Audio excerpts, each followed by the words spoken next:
Mına kılasılar. Bugün erten satıp algılar, o'sha kımbat algan mallardı. Subota günü biz saat 9'da gelebiz. Kimde nereden senik bağların жазуу жок болсо, bağ 600'den aşıp satkan bolsa, biz hazır gruppalarga da çıkayız.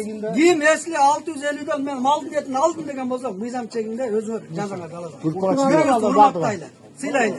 Biz hazır mnogolardı teşil organlarga beyip bolsa da sizden işlegen jeringерден hazır girsek kata çıkat bardın sana kaçak ançalıkka barbayla kemçilik nerse жок.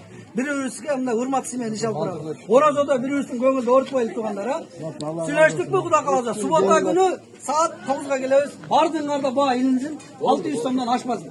Бул букан эти, малдын эти деген тема чыкпаш керек. Болбош керек. 600 сомдон сатылыш керек. Эрте албаган жакшы турсун деген. Кимин иштей албайм дегени жооп кете бергиле.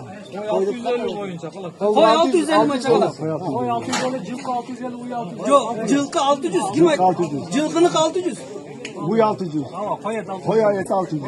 600 сомдон ашпасын. Ben спрашиваю, biz üçün svotkаны жалат koyuyoruz. Bir şey öğreteceğiz. Şuna bak satarlar, satırlar, karşılar. Eldi de oylap koyuldu, eldi de oylap koyuldu.